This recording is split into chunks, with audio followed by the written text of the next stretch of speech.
Hello friends. ये video उन सब स्टूडेंट्स के लिए है जो आरएसएम एसएसबी स्टेनोग्राफर भर्ती 2024 की जो तैयारी कर रहे थे। उसका स्किल टेस्ट 29 तारीख यानी 29 जून को होने वाला है। उन सभी के लिए ये वीडियो लाया गया है। ये वीडियो में हम बताएंगे कि एग्ज़ाम में जाने से पहले क्या क्या बातों का ध्यान रखें और क्या क्या सावधानियों से आप बचें। ठीक है। और कैसा क्या मैटर आएगा एग्ज़ाम में आने की पूरी पूरी संभावना है। और स्पीड क्या रहेगी स्टेनो की, सब कुछ विस्तार से जानेंगे। तो वीडियो को शुरू कर लेते हैं। उससे पहले चैनल पे नए हैं तो चैनल को सब्सक्राइब करें, वीडियो को लाइक करें और वीडियो को शेयर करें। तो चलिए वीडियो को शुरू कर लेते हैं। अब एग्ज़ाम में जाने से पहले डॉक्यूमेंट्स क्या क्या लेकर जाने हैं हमको घर से। आधार कार्ड ले लीजिए पहले तो। ठीक है। उसके बाद में एक फ़ोटो ले लीजिए और सबसे मेन आपका एडमिट कार्ड, ये अवश्य ले लीजिए। ठीक है। अब इसमें आधार कार्ड के बारे में बात करें तो आधार कार्ड का ये सीन है कि उसमें करंट की फ़ोटो अपडेट होनी चाहिए आपकी, यानी फ़ोटो वर्तमान स्थिति की होनी चाहिए। जो फ़ोटो आपने अभी उसमें फॉर्म में फिल करी थी वैसी ही फ़ोटो होनी चाहिए, सेम टू सेम उसकी तरह।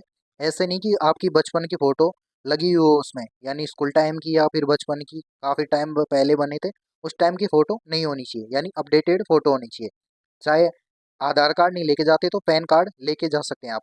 और उसमें नाम आपका पूरा पूरा होना चाहिए जो आपने फॉर्म भरते टाइम पे उसमें नाम था, यानी नाम उसमें मैच किया जाएगा। तो इस बात का खास ध्यान रखें और एक फ़ोटो लेकर अवश्य जाएं।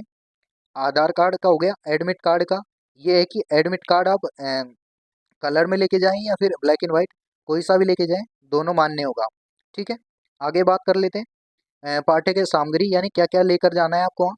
देखो, पहली बात तो हम स्टेनो की तैयारी कर रहे हैं तो हमारी पेंसिल हमारे पास होनी चाहिए। ठीक है।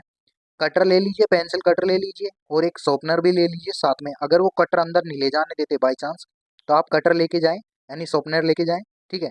रबर लेके जाएं कि जैसे कोई वर्ड गलत हो जाता है तो उसे मिटा कर सही कर दीजिए। यानी कहने का मतलब है कि अगर कोई वर्ड जैसे हमने ओवर राइटिंग करी, जैसे इंग्लिश में कोई शब्द आया था जैसे WHO आया, तो उसे हमें मिटान कर उसे स्टेनो में ही लिखना होगा ताकि वो ओवर राइटिंग के कारण हमारा नंबर ना कटे। क्योंकि क्रॉस चेक की जाती है जब स्टेनो का रिजल्ट आता है तो उसमें आपकी कॉपी देखी जाती है स्टेनो की भी कि आपने स्टेनो खुद ने लिखी है कहीं से चीटिंग करके लिखी है। तो इसके लिए आप उस वर्ड को सुधार कर लीजिए, यानी आपने WHO लिखा तो उसको मिटान के स्टेनो में ही लिख के आना है आपको। ठीक है।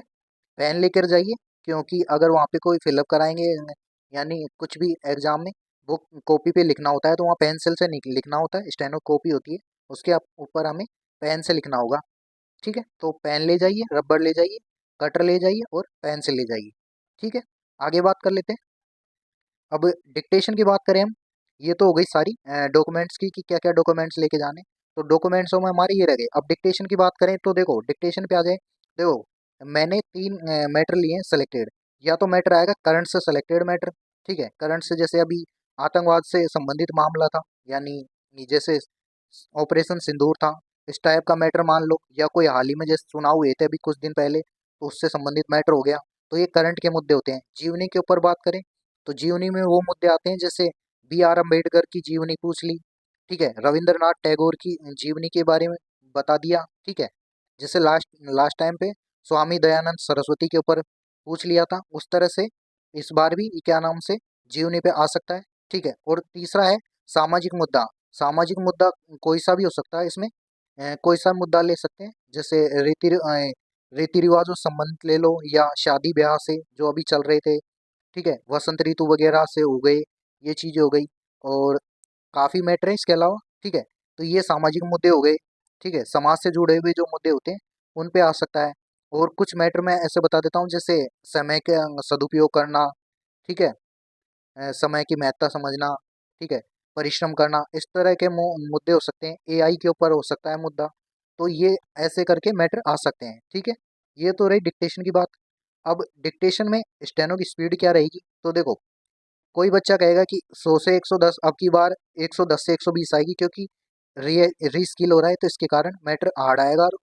और डिक्टेशन की स्पीड बढ़ा दी जाएगी, लेकिन ऐसा कुछ नहीं होगा। स्पीड रहेगी आपकी 100 से 110 ही स्पीड रहेगी, क्योंकि इससे ज़्यादा स्पीड वो नहीं करेंगे आपकी। तो 100 से 110 लास्ट स्पीड आपकी 110 WPM ही जाएगी। ठीक है। आगे बात कर लेते हैं डिक्टेशन का लेवल है। मैटर देखो ना तो मैटर हार्ड रहेगा और ना इजी रहेगा, यानी मॉडरेट रहेगा, यानी मैटर ज़्यादा हार्ड भी नहीं रहेगा और ज़्यादा सरल भी नहीं रहेगा। तो ये इस तरह से लेवल रहेगा। अब आ जाते हैं कि इस टाइम पे क्या करना है हमें एग्जाम में पहुंचने के बाद में। अब जिन बच्चों को एग्जाम पास करना है तो उसका सीधा अच्छा सा तरीका कि बच्चे ने प्रैक्टिस खूब करी, जैसे मान लो आप कंटिन्यू प्रैक्टिस करते थे, डेली टेस्ट देते थे, लेकिन एग्जाम को पास में देके, यानी परसों को एग्जाम है, यानी 29 तारीख को एग्जाम है, ठीक है, तो उसको देख के आप डर रहे हैं, घबरा रहे हैं और आपका कॉन्फिडेंस लेवल गिर रहा है, डिमोटिवेशन आ रहा है, तो इसका सीधा सा एक ही सॉल्यूशन है कि आपको डरना नहीं है और अपना कॉन्फिडेंस हाई रखना है अगर एग्जाम क्लियर करना है तो। सबसे पहली बात तो ये है, अगर आपका कॉन्फिडेंस हाई होगा कि डरना किस बात का है, अगर कॉन्फिडेंस हाई है तो डरने या घबराने की बातें होंगी नहीं, क्योंकि यहाँ खेल सिर्फ 1 से 1.5 घंटे का है, ज़्यादा से ज़्यादा 2 घंटे का मान लीजिए कि यहाँ मैटर सिर्फ 2 घंटे का मैटर है। 2 घंटे में आपको जो भी है आपका फ्यूचर इससे डिसाइड हो जाएगा, ठीक है। तो आपको डरना नहीं है, घबराना नहीं है, ठीक है, और डिमोटिवेट नहीं होना। अगर आपने तैयारी नहीं की होती तो आप घबराते, लेकिन आपने तैयारी की है तो आपको डरने की आवश्यकता नहीं है, क्योंकि जिस बच्चे ने परिश्रम किया है उसको सफलता अवश्य मिलेगी, ठीक है।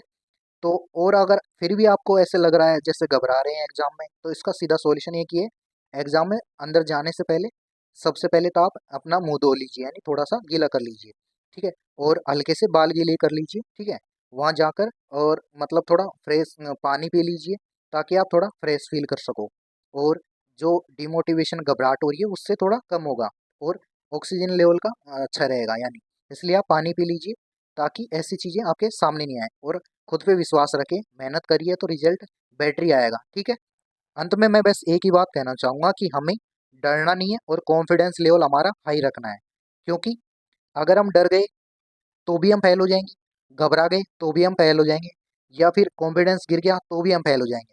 तो हमें कुछ भी नहीं सोचना है, हमें सिर्फ इतना ध्यान रखा है 2 घंटे हमको परफेक्टली जो भी हमने तैयारी करी है उस पर हम फोकस के साथ में, पूरे डेडिकेशन और फोकस के साथ में अपना बेटर रिजल्ट दे सके। अंत में बस एक ही बात कहना चाहूँगा, बेस्ट ऑफ लक सभी को, अपना एग्ज़ाम अच्छी तरह दें, घबराएं नहीं, सफलता अवश्य मिलेगी, ठीक है।